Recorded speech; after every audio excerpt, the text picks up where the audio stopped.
Okay,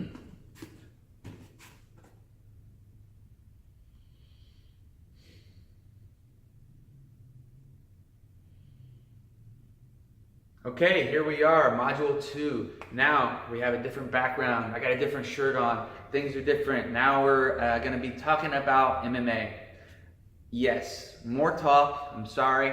I'm going to get to the important part where we start moving and I start showing you some actual movements.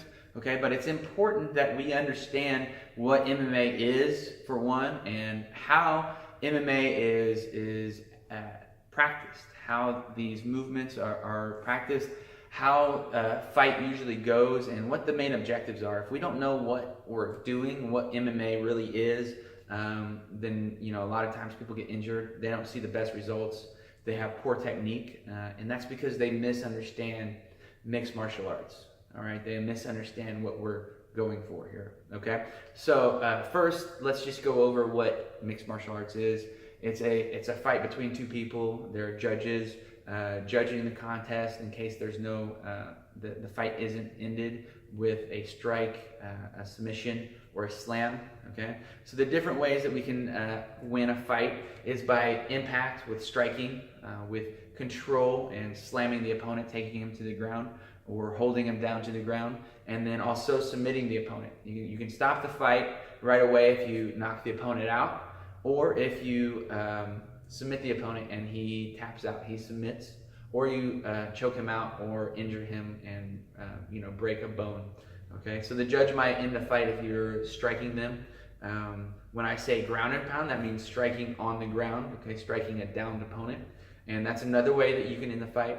If you're striking the opponent and they don't answer back, they're not intelligently defending themselves, then the ref will end the fight. Okay, so now how is this accomplished? How does a person best strike? How does a person control the opponent and his core? How does the opponent get a submission, right? Or how do you get a submission?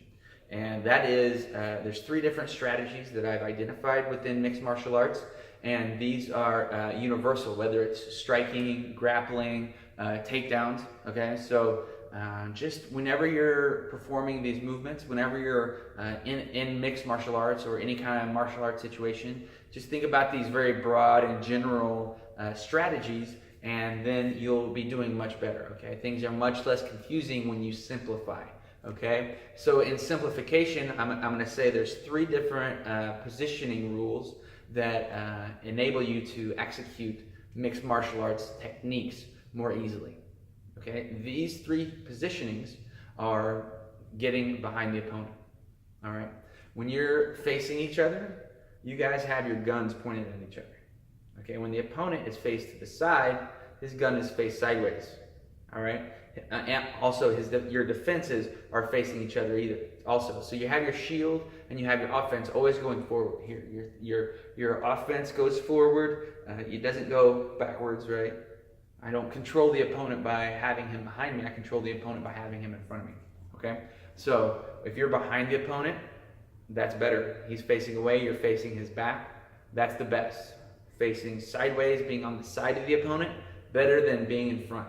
And obviously you don't want to be facing away from the opponent. You always want to have the opponent in front of you. Okay?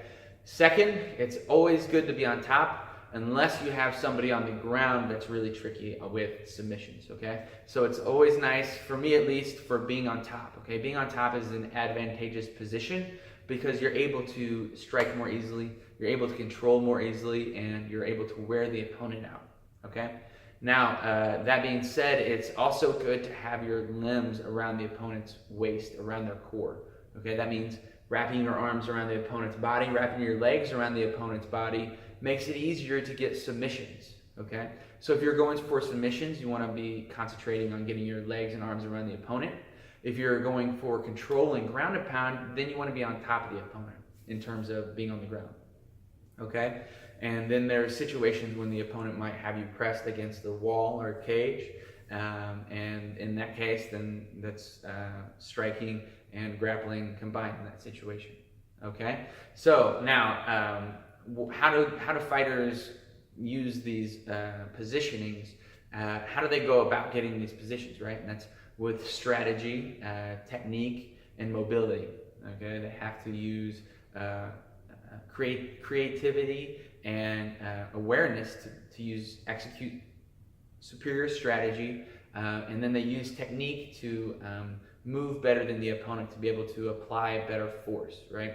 And MMA is all about being able to apply force and to create kinetic energy that is well-timed and well-placed, okay? So when you're applying a well-timed and well-pressured force, or well-placed force, I'm sorry, then you're able to manipulate the opponent's position. You're able to apply pressure to submit them, to get them to tap out, or you're able to apply pressure and force in the form of impact, okay? When you have superior strategy, you have superior technique, you have superior mobility, those things are easier, okay? So thinking of mixed martial arts techniques are designed to help you to get behind, get on top, get around the opponent, so that you can use other martial arts techniques to strike, to take down, to submit, okay?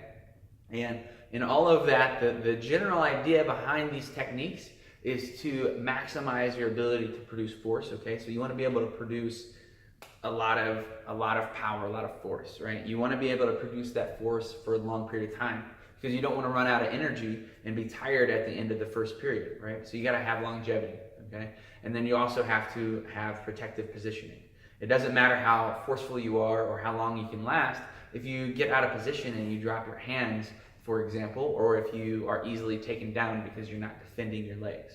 All right, so to wrap this up, I don't want to talk too long, but I want to give a general overview of what the main strategy and the main objective is within MMA and within this program, okay? So again, when we're moving, we want to think about, we want to visualize getting behind an opponent, getting on top, getting our limbs around them so that we can strike, take them down, and submit them, all right? And as we move, everything that we do, we're always thinking about maximizing force, okay? Minimizing the amount of energy used to create that force, and minimizing the amount of exposure or maximizing the protective positioning in your movements, okay?